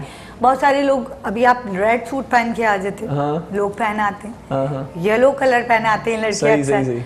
तो जो आपको पसंद आए, जो आप पे अच्छा लगे, जो सबको पसंद आया आप वो पहने। जो खुद को पसंद आए पहले, सबसे पहले तो ये बात है। खुद को पसंद आ रहा है और मुझे पसंद नहीं आ रहा, लोगों को पसंद नहीं आ रहा। वैसे ये ब्रेक मुझे पसंद नहीं है, लेकिन लेना पड़ता है मुझे, क्या करें, ये डायरेक्टर की मर्जी है। सो नड़ी साई वठूं था, कचहरी ॾाढी मिठी पई थिए, पर मोटी चऊं था वञो केॾा न मोटींदासीं त वरी मोहम्मद अख्तर आरई साहिब सां अञा कचहरी रहियल आहे। सो वञो केॾा न ॾिसंदा रहिजो पंहिंजो प्रोग्राम सलाम सिंध। मुझे सिंध के सलाम सलाम सुन, मुझे सिंध के सलाम सलाम सुन, मुझे सिंध के सलाम सलाम सुन, मुझे सिंध के सलाम सलाम सुन। सलाम सिंध में एक बार वरी तव्हांखे भलीकार चऊं था ऐं आउं पढ़ंदो आहियां रोज़ानी जी जल अख़बार। सो अॼु आहे सूमर जो ॾींहुं ऐं 20 जुलाई 2020 ऐं इस्लामी तारीख़ आहे अॼु 27 ज़ुल्क़द। सो हिन अख़बार जा सिफ़ा 8 आहिनि। क़ीमत हिन अख़बार जी 20 रुपया आहे ऐं हिन अख़बार में अॼु जेकी ख़बरूं आहिनि उहे तव्हां ताईं कुझु ख़बरूं ॿुधायां थो तव्हांखे, ऐं बाक़ी ख़बरुनि जे लाइ तव्हां पाण जी जल अख़बार पढ़िजो। अपोज़िशन पारां ॿिटी शहरीत रखंदड़ वज़ीर आज़म जे सलाहकार ऐं ख़ासि मददगार खां इस्तीफ़ा जो मुतालबो ऐं कश्मीरियुनि सां गॾायूं खेनि आज़ादी ॾियारण लाइ वेढ़ जारी रखबी, वज़ीर आज़म जो इहो चवणु आहे। ऐं जेको आहे सो दुनिया में कश्मीरी पाकिस्तान में शामिलु थियण जो ॾियारो मल्हायो वियो। ऐं ॿियूं जेकी ख़बरूं आहिनि, अफ़सोसनाक कुझु ॾुखाइतियूं ख़बरूं बि आहिनि। ठुल में 2 मासूम भेनरुनि समेत 4 ॿारड़ा मछी जे तलाउ में ॿुॾी फोत, जनाज़ा खॼण ते क़यामत बर्पा। पंहिंजनि ॿारनि जो ख़्यालु रखंदा कयो, घर खां जेकॾहिं निकिरी वञनि था, दरवाज़े खां ॿाहिरि आहिनि, गिलीअ खां ॿाहिरि आहिनि, त पोइ थोरी नज़रसानी तव्हांजी ज़रूरी आहे त ॿार तव्हांजे काॾे विया आहिनि। सो जेकर नज़रसानी कंदव त अहिड़ा वाक़िया घटि पेश थींदा। ऐं काज़ीअहमद वेझो मुसाफ़िर कोच ट्रालर में टकर, 6 ॼणा फोत, 22 खां वधीक ज़ख़्मी थी विया आहिनि। ऐं हेठि जेकी ख़बरूं ॿियूं लिखियल आहिनि उहे इहे आहिनि त सिंध में पेट्रोल पंप 24 कलाक खुलियल रखण जो नोटिफिकेशन जारी थी वियो आहे। मुर्तज़ा वहाब साहिब चवे थो त कोरोना वायरस जी शिदत हाणे घटि थी वई आहे ऐं इंशाअल्लाह 2-4 ॾींहंनि में ख़ुशख़बरी का अची वेंदी। ऐं वफ़ाक़ी सरकार मईशत जो ॿेड़ो ॿोड़े छॾियो आहे, सिंध सरकार इहो चवे पई। ऐं शोबिज़ जी ख़बरुनि ते निगाह विझूं था त अदाकार नदीम बेग जी 79 सालगिरह मल्हाई वई। नदीम ड्रिगे फिल्मी कैरियर में 200 खां वधीक फिल्मुनि में कमु कयो। खेसि हिलाल इम्तियाज़, सितारा इम्तियाज़ ऐं निगार एवार्ड सां बि नवाज़ियो वियो। ऐं तव्हां असां सभिनी जो फेवरेट अदाकार आहे नदीम। अॼु हुनजी सालगिरह बि आहे। अलाह साईं हुनखे उमिरि दराज़ अता फ़रमाए, हुनखे सिहत अता फ़रमाए ऐं सदाईं ईअं शोबिज़ इंडस्ट्रीअ में रोशन सितारे जीअं चमकंदो रहे। ऐं मुंहिंजो ऐं हानीअ जो तालुक़ु सम्झणु नामुमकिन आहे। आसिम असर जो इहो चवणु आहे। क्रिकेट जूं ख़बरूं बि अॼोके हिन अख़बार में आहिनि ऐं गॾोगॾु शोबिज़ जूं ख़बरूं बि आहिनि, आलमी ख़बरूं ऐं ॿियूं कुझु ख़बरूं बि आहिनि जेकी तव्हां पढ़ी सघो था रोज़ानी जी जल अख़बार में। सो अॼु असांजा मोज़िज़ महिमान आहिनि अतिया हसन ऐं मोहम्मद अख्तर आरई साहिब, इहे असांजा महिमान आहिनि। एजुकेशन जे हवाले सां पाण कचहरी कईसीं पए ऐं ख़ासि तौर ते असांजो अॼोको प्रोग्राम वॾे शौक़ चाह सां ॾिसनि पियूं। डिज़ाइनिंग जे हवाले सां बि कचहरी आहे, फैशन कहिड़ो करणु घुरिजे या कहिड़ो फैशन आहे जेको हिन वक़्तु छॾणु घुरिजे। सो उन ते वरी पाण ॻाल्हायूं था। पर अख्तर साहिब, ही पेट्रोल पंप बि खुली विया, नोटिफिकेशन जारी थी वियो, 24 कलाक हाणे खुलियल रहंदा। बाक़ी रहिया स्कूल, शादी हाल, ऐं ॿियो छा रहियो इहे ई रहिया मुंहिंजे ख़्याल में बाक़ी सभु कुझु ओपन थी वियो आहे इन ते छा तव्हांजो रायो आहे तर्जीह निगार विया आहियो हाणे हुकूमत खे इहे जल्दी में स्टेप खणणु घुरिजनि उन्हनि खे खोलण जे लाइ छा करणु घुरिजे बिल्कुलु खोलणु घुरिजनि साईं ॾिसो तव्हांखे ॿुधायां त दुनिया भर में इवन वेस्ट खे असां फॉलो कंदा आया आहियूं यूरोपियन कंट्रीज़ खे फॉलो कंदा आहियूं उते स्कूल जेके आहिनि ॾाढा इम्पॉर्टेंट आहिनि यानी कि चाइल्ड प्रोटेक्शन डिपार्टमेंट हूंदो आहे जेकॾहिं कोई पेरेंट बि ॿार खे प्रॉब्लम क्रिएट करे थो या कोई हेल्थ जो इशू थिए पियो त स्कूल अहिड़ी जॻह हूंदी आहे जिथे बाक़ाइदा उहे स्कूल टीचर्स तहफ़ुज़ ॾींदा आहिनि ॿार खे हू वाहिद मुल्क आहे जिथे स्कूलनि खे ऑन बोर्ड वरितो ई न वियो आहे ऐं स्कूलनि में तरबियत ॾियणु स्कूलनि में डिस्टेंस ते लाइन से कीअं बीहबो आहे कीअं ॿार लाइन ठाहींदा आहिनि इवन तव्हां ऐं जेके इहे मिनिस्टर आहिनि इहे बि स्कूल में लाइन में बीहण जेको आहे स्कूल में सिखिया आहिनि कंहिं खीर जी दुकान ते कंहिं मवेशी मंडी में या कंहिं दुकान ते या कंहिं बस स्टॉप ते न सिखिया आहिनि कि बस में जेको आहे लाइन में लॻी करे चढ़िबो आहे ऐं हुन में फ़ासिलो बि 6 फुट रखिबो आहे या ट्रेनिंग जेका आहे या तरबियत जेका आहे इहा स्कूलनि में थी रही हूंदी आहे त असांखे ॾाढो अफ़सोस आहे कि स्कूलनि खे बिल्कुलु पाण सां शरीक ई न कयो वियो ऐं जेकॾहिं स्कूलनि खे हेल्थ डिपार्टमेंट खे पाण में मिलाए करे तरबियत ॾिनी वञे हा त स्कूल हिकिड़ो ॾाढो इम्पोर्टेंट किरदारु अदा करनि हा ऐं ॿार वञी करे घर में ॿुधाईंदा आहिनि तव्हांखे ख़बर हूंदी त जेके साबुण कंपनियूं आहिनि या मुख़्तलिफ़ कंपनियूं आहिनि कंज़्यूमर कंपनियूं इहे स्कूल वेंदियूं हुयूं ऐं पंहिंजो प्रमोशन कंदियूं हुयूं ऐं उते सैम्पलिंग कंदियूं हुयूं हथ धोइण सेखारींदियूं हुयूं कीअं बुर्श कबो आहे हेल्थ केयर कीअं कबी आहे ऐं कंज़्यूमर कंपनी अची स्कूल में हेल्थ केयर सेखारे थी ऐं असांजा गवर्नमेंट वारा जेके आहिनि उहे स्कूलनि जा दरवाज़ा बंदि कई वेठा आहिनि त ॻाल्हि इहा आहे त ईअं कीअं तरबियत थी थी ॿी ॻाल्हि इहा आहे ॾिसो मदारिस खुली विया तव्हां ॻाल्हि कई मदारिस खुली विया आहिनि जो एग्ज़ाम थिया ॾाढो कामयाबु एक्सपीरियंस थियो ऐं एतिरो बहितरीन SOPs ते फॉलो थिया त अहिड़ा SOPs ॿी कंहिं जॻह ते बि फॉलो न थिया आहिनि जेके मदरसा आहिनि इस्लामी जेके असांजो निज़ाम तालीम आहे ऐं इन कामयाब तजर्बे खां पोइ हाणे घुरिजे कि गवर्नमेंट जेको आहे स्कूलनि खे बि SOP जे तहत खोले सही भला इहो फीसुनि वारो छा हिसाब किताब आहे आउं ॾिसां थो त जेकी वॾा स्कूल आहिनि जिन जी फीस वधीक आहे ऐं पेरेंट्स उते ॾियनि पिया था फीस ऐं जिते फीस घटि आहे 1000 आहे 1500 आहे या इन खां बि घटि आहे त उते फीस रिकवरी इंतिहाई घटि आहे ॾाढी घटि आहे 5000 खां मथे जेका फीस आहे उहा वरी मिली बि वञे थी सही त हाणे इहे जेके नंढा स्कूल आहिनि ईअं खणी चऊं छो त उन्हनि जी जेका आहे आमदनी घटि आहे ऐं नंढनि इलाइक़नि में आहिनि सो इहे ॾाढो मुश्किल में आहिनि माशाल्लाह तव्हांजी नॉलेज काफ़ी सुठी आहे असल में सुप्रीम कोर्ट बि इहो ई कैटेगरी कई हुई त 5000 खां मथां वारा स्कूलनि जे लाइ अलॻि पॉलिसी हुई ऐं पोइनि ॾींहंनि में तव्हां ॾिठो हूंदो त सुप्रीम कोर्ट हिकिड़ो फ़ैसिलो ॾिनो हुयो जेके 5000 खां नंढा स्कूल आहिनि यानी 500 वारा उन्हनि जे लाइ अलॻि पॉलिसी तव्हांखे ॿुधायां त सभिनि खां वधीक 70% उहे स्कूल आहिनि जेके 5000 खां घटि ऐं 500 1500 2000 फीस वठनि पिया सही ऐं इहे उहे स्कूल आहिनि जेके 70% गवर्नमेंट जो जी हेल्प पिया करनि जेको मयारी तालीम ॾियनि पिया ॿारनि खे ऐं नंढनि शहरनि में बि 500 700 800 1000 1200 1300 1500 वारा स्कूल खोड़ आहिनि ऐं इहे उहे स्कूल आहिनि गवर्नमेंट जो हिकिड़ो लॉ आहे सैलरी जो जेको आहे कि 4 टाइम तव्हां सैलरी ॾियो 4 टाइम मतिलबु आहे जेकॾहिं 1000 फीस आहे त 4000 में तव्हां टीचर हायर करे था सघो हाणे हैरत जी ॻाल्हि आहे त 1962 जे कानून जे मुताबिक़ नंढनि स्कूलनि खे इन्हनि स्कूलनि खे गवर्नमेंट 80% पघार पंहिंजे खीसे मां ॾींदी हुई हा इन करे ॾींदी हुई त जेकॾहिं उहे 4000 3000 में क्वालिटी एजुकेशन टीचर छा ॾींदो जेकॾहिं सुठी पघार हूंदी त उहे टीचर नंढनि स्कूलनि में वञी सुठी क्वालिटी एजुकेशन ॾींदा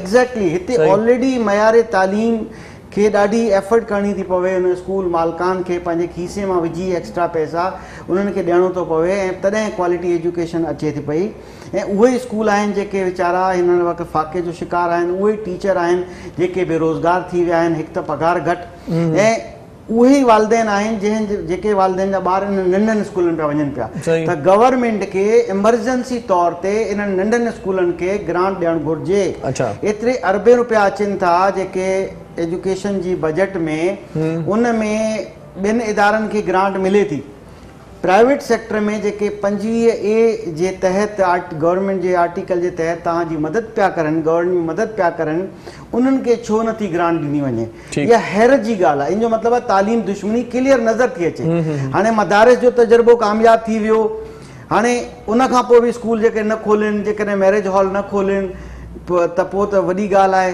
ठीकु आहे साईं। हाणे पेट्रोल पंप बि खुली विया ऐं मवेशी मंडियूं बि खुली वयूं, बसूं बि हलनि पियूं ऐं हुन ट्रांसपोर्टर में हीअं ॿार हीअं था वेहनि पिया गॾु, विच में जेको आहे फोल्डिंग सीट बि खुली पई आहे ऐं सभु कम थियनि पिया। स्कूल वाहिद अहिड़ी जॻह आहे जिथे तरबियत गाह आहे, उहे हुनखे खोलणु घुरिजे ताकी ॿारनि खे तरबियत ॾिनी वञे ऐं इनशा अल्लाह ताला असां सॼा SOPs कवर कंदासूं। सिर्फ़ु गवर्नमेंट असांखे इजाज़त ॾे ताकी असां स्कूल खोलियूं ऐं ॿारनि खे तरबियत ॾियूं। सही सही ऐं वालिदेन जे मथे सूर थोरो चको थिए, ॿारनि साईं तव्हां मूंखे हीअ न्यूज़ में तव्हां ॾाढी सुठी हिन जीजल अख़बार ॾाढी सुठी माशाल्लाह हिन में ख़बर हिकिड़ी आई जेका हीअ ठुल वारी, ऐं ॿार साईं हाणे ॿाहिरि घिटिन पिया खेॾनि पिया ऐं हू पढ़ाई खां पोइ हिते हलिया विया आहिनि। बिल्कुलु बिल्कुलु ग़रीब जो ॿार थी विया न, अमीर जो ॿार त वेठो एयर कंडीशन कमरे में, ट्यूटर बि आहे, ऑनलाइन बि आहे सभु। हाणे हीअ जेको सिंध गवर्नमेंट ऑनलाइन प्रोग्राम ठाहियो, इहो सिंध जे ॿारनि में त इंटरनेट बि मौजूदु न आहे ॻोठनि में या नंढनि शहरनि में, किथे आहे इंटरनेट, हू किथां पढ़ंदा। ऐं मां तव्हां ॿुधायां लेबर, चाइल्ड लेबर जो इज़ाफ़ो थी वियो आहे। हीअ असांजे सिंध TV जे नाज़रीन खे इहो तजुर्बो थियो हूंदो त जेके वीचारा घटि आमदनी वारा पेरेंट्स हुया, उन्हनि छा करणु शुरू कयो आहे त ॿारु स्कूल नथो वञे, चल बाबा हुनजी दुकान ते वञ, हुन वर्कशॉप ते वञ, हल 2 रुपया 20 25 50 रुपयो कमाए त ईंदे न। हाणे चाइल्ड लेबर शुरू थी वई आहे, हिन में इज़ाफ़ो थी वियो आहे। उहो काॾे वयूं इंसानी हक़ूक़ जी NGOs, काॾे विया उहे इदारा, काॾे वई गवर्नमेंट जेका एॾा दावा पई करे त चाइल्ड लेबर न हुजणु घुरिजे। हाणे चाइल्ड लेबर में इज़ाफ़ो आहे, जनूबी पंजाब में बि इज़ाफ़ो थी वियो आहे, अंदरूनी सिंध में बि इज़ाफ़ो थी वियो आहे, कराची जहिड़े शहर में नंढनि पसमानदा इलाइक़नि में बि जेको आहे चाइल्ड लेबर जो इज़ाफ़ो थी वियो आहे। तो ख़ुदारा अलाह जे वास्ते स्कूल खोलियो, असां शिफ्टनि में खोलींदासूं, ॿारनि खे परे विहारींदासूं, SOPs जो ख़्यालु कंदासूं, तरबियत ॾींदासूं ताकि हू ॿार घर में वञी करे उन तरबियत जो मुज़ाहिरो करें। सही सही सही। अति आप म्यूजिक सुनती हैं आप शौक से? जी बिल्कुल सुनती हूँ। कौन सा सिंगर आपको पसंद है वैसे? कोई भी नहीं? आतिफ असलम। आतिफ असलम, अच्छा। कौन सा गाना उसका पसंद है बताओ? इम्तिहान में डाल दिया मैंने आपको। उसके सारे गाने अच्छे हैं। सारे तो अच्छे हैं लेकिन कोई अच्छा होगा ना, सुनती हैं आप? दर्द दिलों के कम। नहीं, वो उसका ही गाना था। ये बतिया चाहती है कि ये सिंगर पर डिपेंड करता है कि वो कोई भी सुना दे, क्योंकि इनको तो वो आतिफ असलम का सुना है, चन्नों की आंख में एक नशा है, वो सुना है गाना चन्नों की आंख में एक नशा है, आतिफ का? नहीं, वो आतिफ का नहीं है। नहीं है ना? सही है। मैंने सोचा शायद IQ टेस्ट होती। चले जी, मुहर्रम से सुनते हैं। मुहर्रम नाज हमारे साथ हैं, बहुत ही अच्छा गाते हैं। अपनी पसंद का सुनाएं जी मुहर्रम सही। वाह का जो नहीं, मैं आपको उर्दू सुनाता हूँ और मेरी अपनी कंपोजिशन म्यूजिक में एक वीडियो मैंने लॉन्च करा था। वाह वाह वाह, तो मैं आपको सुनाता हूँ अभी ना।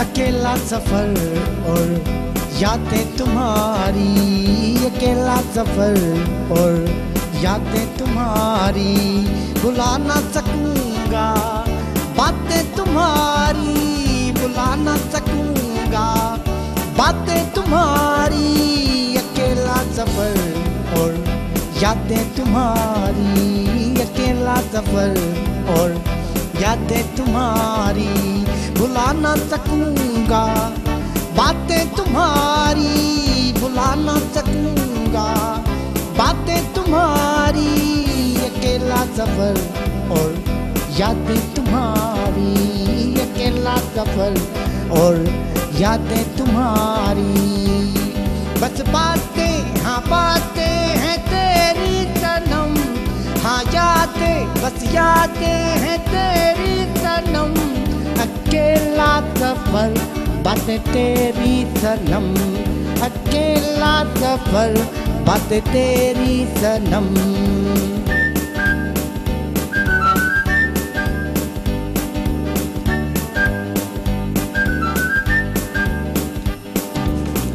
बेबसी की वजाहत न होगी मुझसे,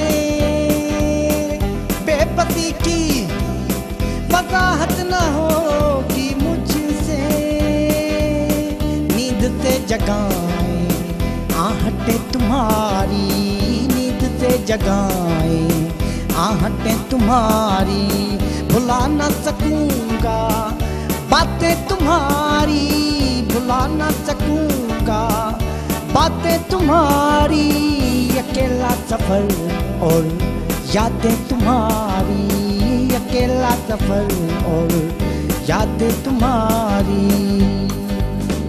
ओ आ हो हो हो हो हो।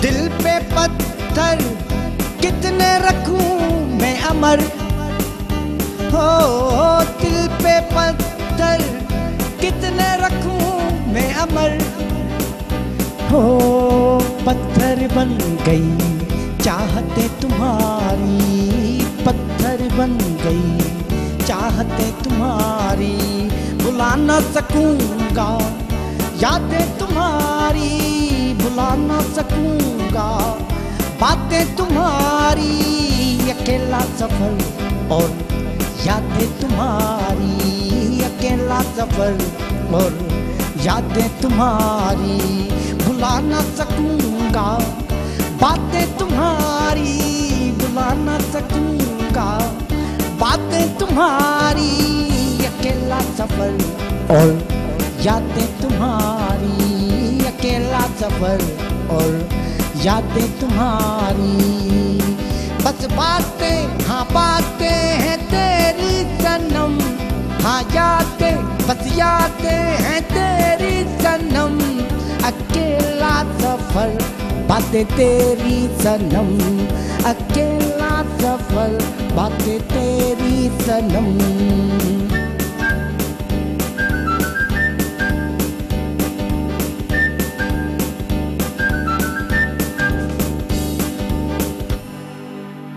वाह वाह जी वाह जी, अकेला सफ़र इहो लॻे थो तव्हां इहो बदीन जो सफ़र कयो आहे। एॾो साईं बदी हीअं लॻे थी नंढड़ी साई वठूं था, थैंक यू, मोटी अचूं था, हीअ बि असांजो सफ़र जारी आहे। तव्हां केॾांहुं बि न वञिजो, असां सां गॾु रहिजो, ॾिसंदा रहिजो पंहिंजो प्रोग्राम सलाम सिंध।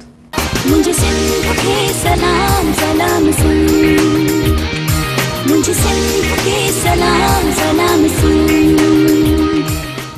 मुझे सिंध के सलाम सलाम सुन, मुझे सिंध के सलाम सलाम सुन।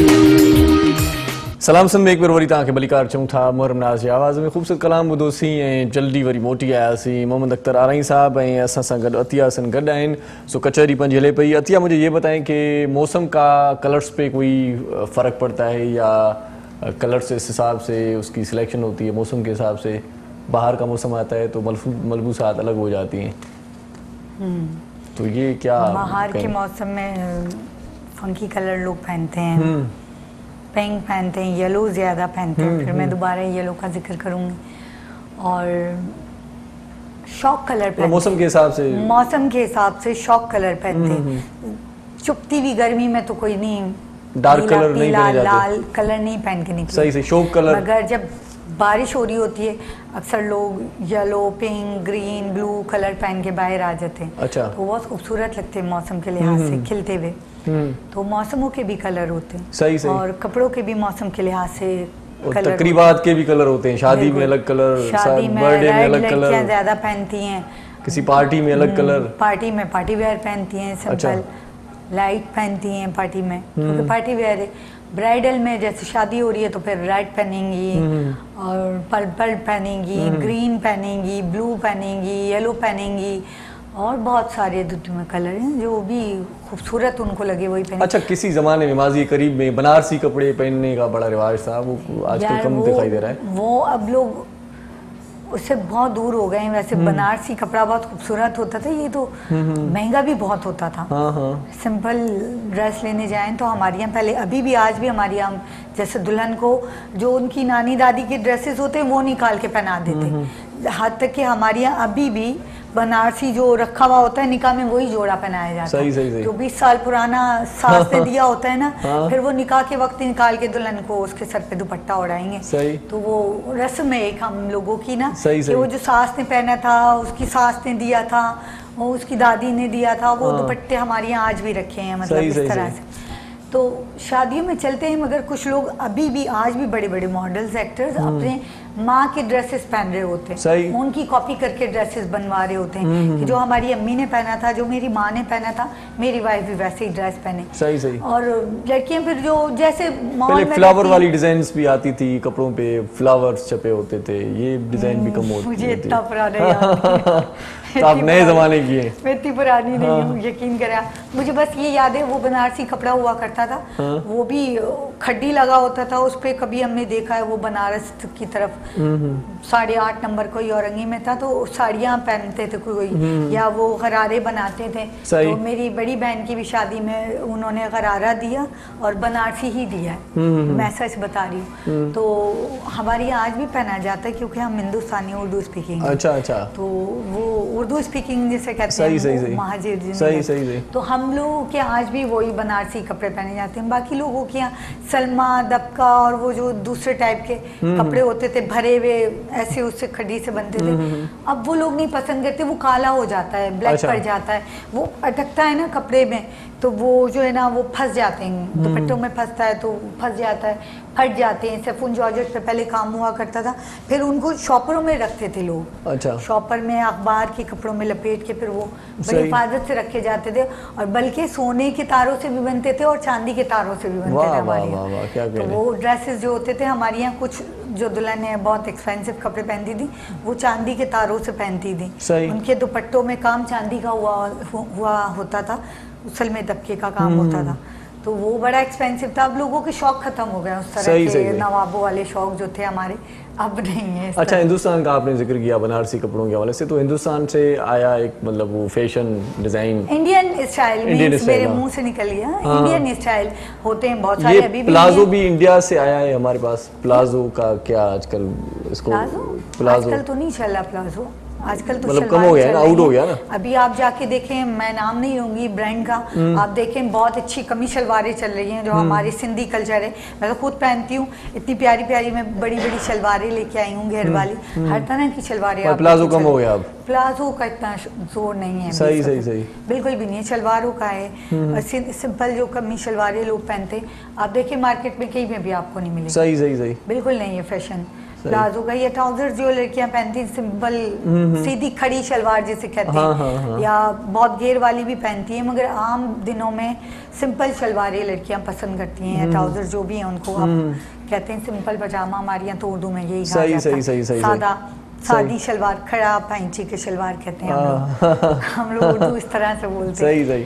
तो वो अब लोगों का रुझान चेंज हो गया है। पहले लोग बड़ा इंग्लिश स्टाइल पहन रहे थे, वेस्टर्न ड्रेस पहन रहे थे कि भाई यहाँ से भी कटाओ, ऊंचे पजामे हो, टकने खुले हो। अभी आप नहीं चल रहा है, मैं यकीन करें, आप सबको तमीज आ गई, सबको अकल आ गई अपने। आजकल तो अबाया भी फैशन में आ रहा है, अबाया बहुत फैशन में। लड़कियां पहले नहीं ओढ़ रही थी, दुपट्टे उतार दिए थे, अब तो लोग पसंद कर रहे हैं। जब से ये कोरोना आ गया तो लोगों ने तो बिल्कुल ही उस पर फोकस कर लिया है कि आप लोग ओढ़े दुपट्टे और चादरे और पूरी कमी शलवार पहने, पूरे पैर ढके हुए होने चाहिए घुटनों तक। तो मुझे नहीं पता, मैं तो कमी शलवार ही बना रही हूँ, और हमारी जितने भी है बुटीक में सिंपल लंबी शलवार। अच्छा, बच्चों की डिजाइनिंग में भी थोड़ा सा फर्क आ गया है, या बच्चों की वही डिजाइनें पुरानी चल रही हैं? क्योंकि बच्चे भी बड़े शौकीन होते हैं आजकल भाई, फैशन में छोटे बच्चे भी किसी से कम नहीं है। देखें, कसूर हमारा है, हम डिजाइनरों का है। हम जैसे डिजाइन पेश करते हैं मार्केट में, वो लोग खरीदने पे मजबूर हो जाते हैं। अगर हम अपने कल्चर को हमेशा कायम रखेंगे, वो वही पहनेंगे। सही। मार्केट में आप जो दिखाएंगे वो खरीदने पे मजबूर हो जाएगा। गरीब का या अमीर का ये मसला नहीं है, मसला हमारी सोच का है कि हम क्या बेच रहे हैं। अगर हम उसको अच्छे डिज़ाइन में शलवार को बहुत अच्छे उसमें सितारे लगा दें, शीशे लगा दें, अच्छे खूबसूरत करके उसमें बना दें शलवार को, तो लड़कियां पसंद करती हैं।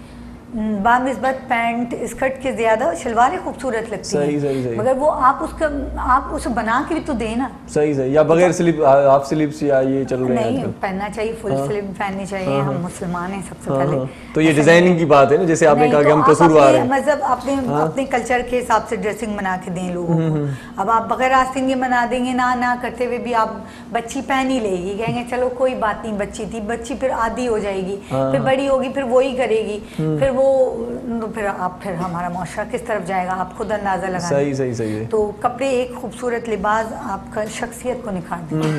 अब जैसा पहनेंगे आप वैसे ही खूबसूरत दिखेंगे, और मैं समझती हूँ कि ढांपे हुए कपड़े अच्छे। सही सही। वैसे सिर्फ ख्वातीन के लिए डिजाइनिंग करती हैं या हमारे लिए भी कोई है, कोई स्पेशल कोई कोई स्पेशल ऑफर है? आ रही साहब बैठे हुए, मैं बैठा हूँ यहाँ पर, कोई अच्छा सा ईद का कोई सूट अम्मी बनवा सकते हैं कोई अच्छी डिजाइन में या नहीं? आदमियों का मुझे भाई हम खुद जाने, मर्दानी में जीरो, मुझे नहीं पता।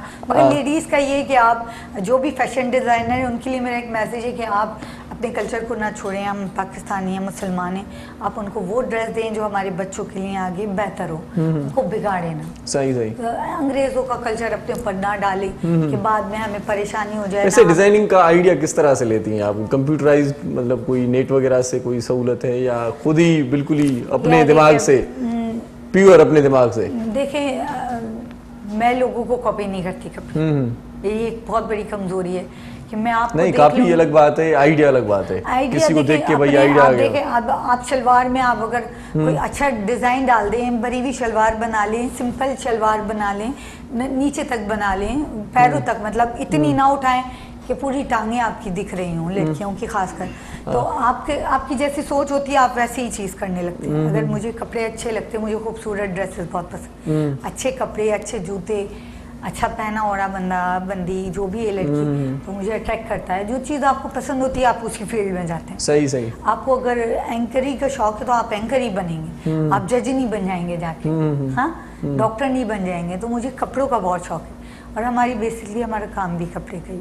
सही सही। तो बाजार खुद जाती हैं कपड़े लेने के लिए, चॉइस खुद करती हैं या मेरी कोई साथ में कोई सहेली भी चलती है? मेरी सिस्टर है, उन्हें भी बड़ा शौक है। अच्छा। तो वो और मैं, हम दोनों मिलके सही ये करते हैं डिजाइनिंग। माशाल्लाह से माशाल्लाह। ये डिजाइनिंग का काम घर में ही है या अलग से कोई? हमारा बाकायदगी से शॉप है कोई? नहीं, हमारा एक सेटअप है, हम उधर करते हैं। अच्छा, माशाल्लाह माशाल्लाह। साईं अख्तर आ रही था बोर तना दो ना साईं कचहरी में? ना ना बिल्कुल, ये भी जाण वारी ॻाल्हि आहे न, ये जाण हासिल कंदासीं बिल्कुल। हाणे छो त ये मायूं तंग थियूं कनि, वॾो जे घर में वॾो भंडण आहे, सो ये सॼो सिस्टम सिखी करे पाण वरी नयूं डिज़ाइनूं वरी उन्हनि खे ॾींदासीं न साईं, घर वारनि जो हक़ु आहे। सो हाणे ॻाल्हि इहा आहे त तालीम जे हवाले सां पाण ॻाल्हायूं पिया। इलाही त पाण वटि स्कूल हिकिड़ो अलमियो इहो आहे त प्राइवेट स्कूल रजिस्टर बि कोन्हनि, जेके पाण ई कम खे हलाइनि था पिया। वालिदेन खे ख़बर न आहे, इन्हनि जी ख़बर कीअं पए त हीअ स्कूल रजिस्टर्ड आहे या न आहे? छो त असां दाख़िल त करायूं था, ॿार इलाइक़े में कोई स्कूल खुले थो, वञूं था साईं प्राइवेट स्कूल आहे, बोर्ड लॻो पियो आहे, पर असांखे कीअं ख़बर पए त इहो रजिस्टर आहे या न आहे? पुछा करणु घुरिजे वालिदेन खां, छो त रजिस्टर हूंदो त अॻिते हली करे मार्कशीट्स हिन जूं कम जूं आहिनि, ईअं न साईं? सही ॻाल्हि इहा आहे त जेके 90% स्कूल आहिनि उहे रजिस्टर्ड आहिनि, पर जेको बि हाई स्कूल या मैट्रिक ताईं स्कूल हूंदो उहो लाज़मी रजिस्टर्ड हूंदो। सही सही। तमामु घटि अहिड़ा स्कूल आहिनि जेके मिडिल स्कूल, एलिमेंट्री स्कूल्स हूंदा जेके पंहिंजे पाण खे रजिस्टर नथा करनि। सही। प्राइमरी स्कूल में घणो अंग आहे जेके रजिस्टर न आहिनि नंढनि शहरनि में, या अदरवाइज़ जेको आहे उहे जेको डायरेक्टरेट टाइम पीरियड आहे छा रजिस्ट्रेशन जो? कोई बिल्कुल आहे, उन्हनि जी तरफ़ खां जेके 60 ॿार घटि में घटि थिए स्कूल में, उन खां पोइ डायरेक्टरेट में रजिस्ट्रेशन जे लाइ अप्लाई कबो आहे ऐं उनजी रिक्वायरमेंट पूरी कबी आहे, तॾहिं हू विज़िट कंदा आहिनि, तॾहिं हू इंस्पेक्शन खां पोइ अप्रूव थींदो आहे। सही सही। नंढड़ी साई जो वक़्तु थियो आहे, कंटिन्यू कचहरी कयूं था, मोटी अची वञो, केॾा महिल असां सां गॾु रहिजो, ॾिसंदा रहिजो पंहिंजो प्रोग्राम सलाम सिंध। मुझे सिंध के सलाम सलाम सिंध, मुझे सिंध के सलाम सलाम सिंध, मुझे सिंध के सलाम सलाम सिंध, मुझे सिंध के सलाम सलाम सिंध। सलाम सिंध में एक भेरो वरी तव्हांखे भलीकार चऊं था। मोहम्मद अख्तर आरई साहिब, सदर आल पाकिस्तान प्राइवेट स्कूल सिंध, असां सां गॾु महिमान तौरु, ऐं अतिया हसन असां सां फैशन डिज़ाइनर गॾु आहे, मोहरम नाज़ ऐं आऊं तव्हां सां गॾु आहियूं, तव्हां बि असां सां गॾु आहियो, तव्हांजी वॾी महिरबानी। ॻाल्हि पाण अख्तर साहिबु राहीसीं जेका साई ॾाढो सवाल तव्हां ॾाढो सुठो हुयो त जेके रजिस्टर्ड स्कूल न हूंदा आहिनि त पेरेंट्स खे कीअं वालिदेन खे ख़बर पवे। जेको बि हाई स्कूल हूंदो, जेको बि मैट्रिक ताईं हूंदो, उहो रजिस्टर लाज़मी आहे। अच्छा, ठीकु। छो त हू ॿिए स्कूल जे थ्रू पंहिंजे ॿारनि खे न मोकिलंदो, ऐं ज़ाहिर आहे हिकिड़ो प्रोसेस आहे। जेके प्राइमरी स्कूल आहिनि उहे इब्तिदाई तौर ते रजिस्टर्ड न हूंदा आहिनि, पर हींअर त हू सभु बंदि थी विया। जेके अनरजिस्टर्ड स्कूल हुया, नंढा स्कूल हुया, उहे सभु बंदि थी विया, जेकी हींअर फाइनेंशियल लॉसिस हुया, ज़ाहिर आहे।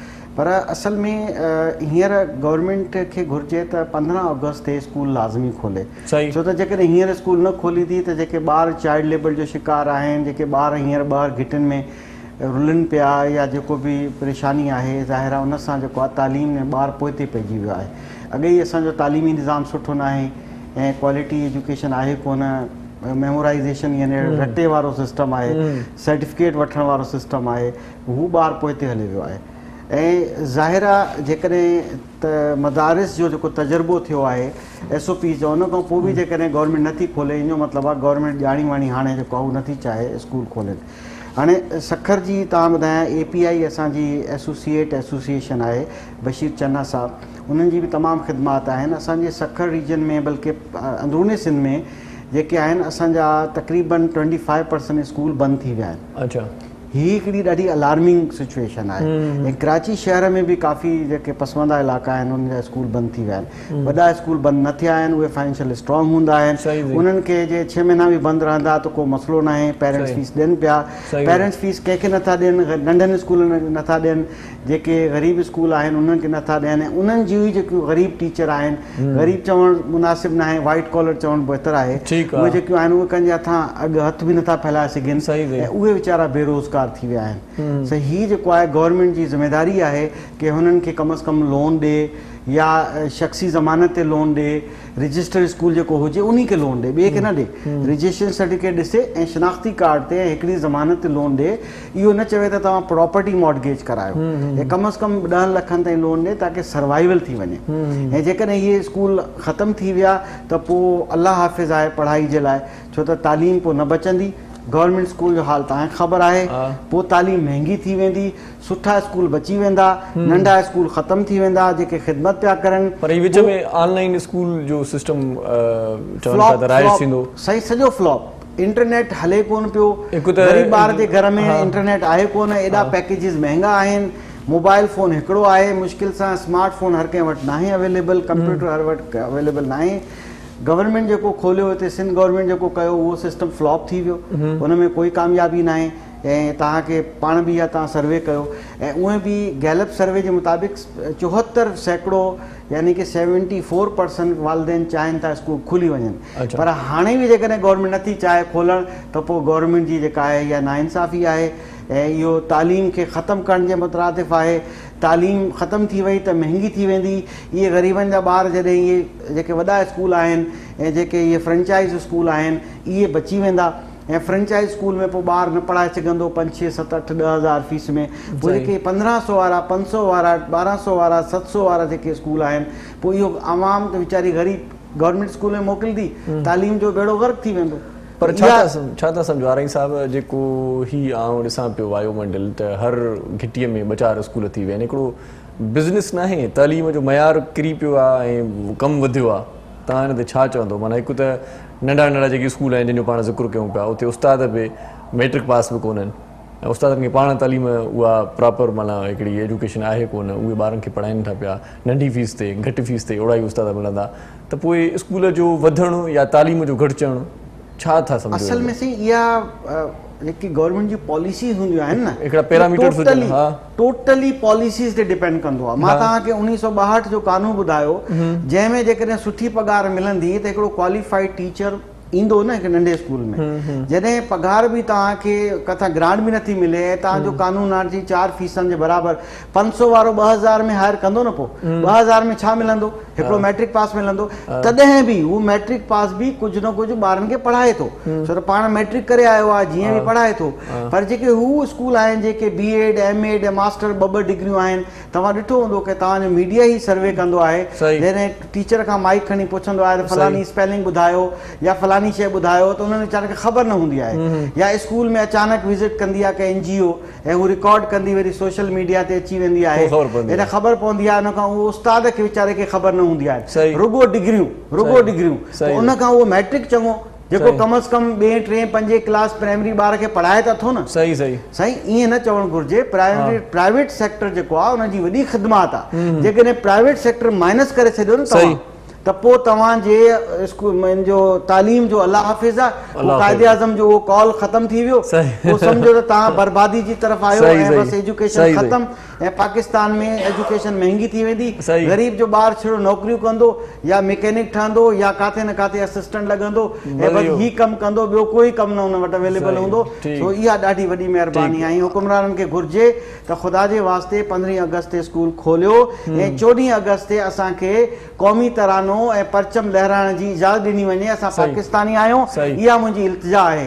छो त स्कूल जी दीवारनि क़ौमी तरानो न ॿुधो आहे, काफ़ी महीना थी विया आहिनि। घटि में घटि असांखे बींग पाकिस्तानी यौम आज़ादी मल्हाइण जी इजाज़त ॾिनी वञे, वरना असां पाण मल्हाईंदासीं। जेकॾहिं गवर्नमेंट हथकड़ी लॻाईंदी त बेशक कुर्बान, वरना जेको आर्टिकल 6 जे मुताबिक़ पूरो थियण वारो आहे। सो तव्हांजो मैसेज इहो ॾाढो सुठो असां ताईं कन्वे थियो त जश्न आज़ादी भरपूर नमूने सां मल्हाइणु घुरिजे। ॾाढी महिरबानी तव्हांजी वॾी अख्तर साहब, तव्हां असांजे प्रोग्राम में आयो और बहुत शुक्रिया आपका भी, आप हमारे प्रोग्राम में तशरीफ लाई। अतिया जी आपसे बहुत सारी गुफ्तगू रह गई, इंशाल्लाह नेक्स्ट प्रोग्राम में करेंगे। आदाब मोहरम साईं, तव्हांजी वॾी महिरबानी, लख थोरा क़ीमती वक़्तु तव्हां सीड़ायो। सो आख़िर में वेंदे वेंदे बि तव्हांखे हिकिड़ो भलो कलाम ॿुधाईंदासीं साईं। तव्हां माना जेको जज़्बाती थी आहे उन थोरो जज़्बनि ते कंट्रोल कयूं पाण ऐं सुठो पाण कलाम ॿुधूं। सो अॼोको प्रोग्राम हिते पंहिंजी पुॼाणीअ ते पहुचे थो। पंहिंजनि प्यारनि जो, दिलि वारनि जो, घर वारनि जो, नंढनि ॿारनि जो, बीमारनि जो ऐं उन्हनि जो बि ख़्यालु रखिजो जिन जो ख़्यालु रखण वारो केर बि कोन्हे असां पारां। अल्लाह वाही जिए लतीफ़, जिए मिठी ॿोली।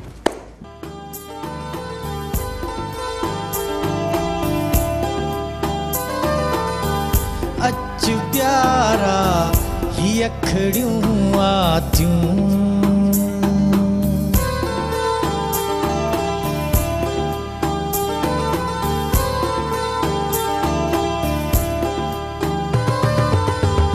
अच प्यारा ही अखड़ियूं आतियूं,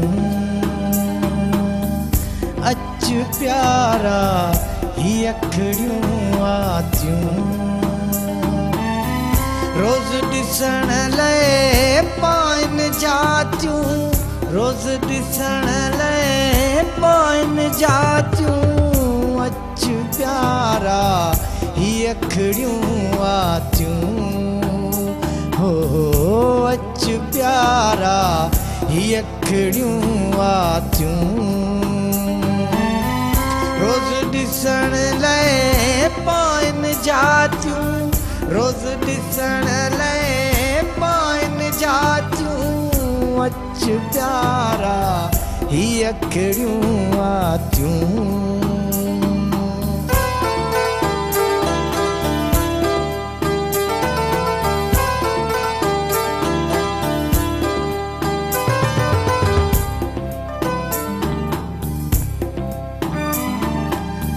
ईंदे अंगण ते भाग मां पायां, ईंदे अंगण ते भाग मां पायां, ईंदे अंगण ते भाग मां पायां। खीर विराया रहंदे रातियूं, खीर विराया रहंदे रातियूं। रोज़ ॾिसण लाइ पाइनि जातियूं, रोज़ ॾिसण लाइ पाइनि जातियूं। अच प्यारा ही अखड़ियूं आतियूं, अच प्यारा ही अखड़ियूं आतियूं।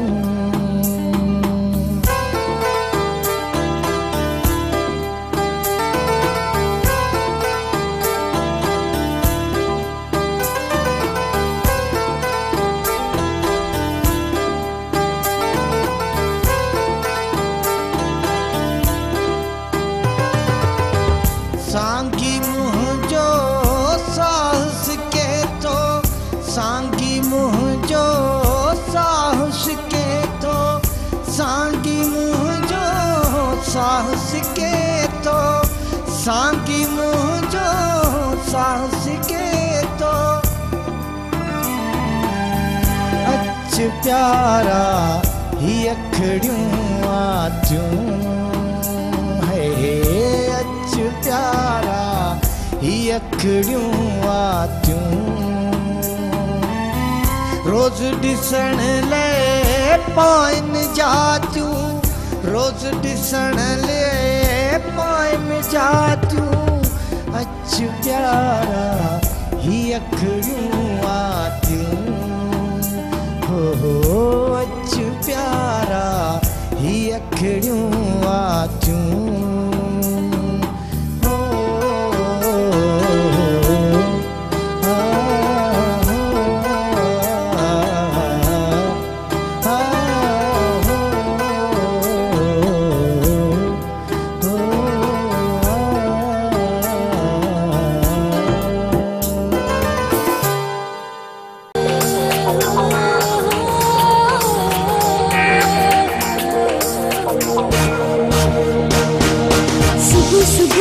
पखी अखेर मां उड़े थो हरी नारी रब खे संभाले निकिरे थो हिन सरज़मीन सिंध ते जीअं सजो घुरे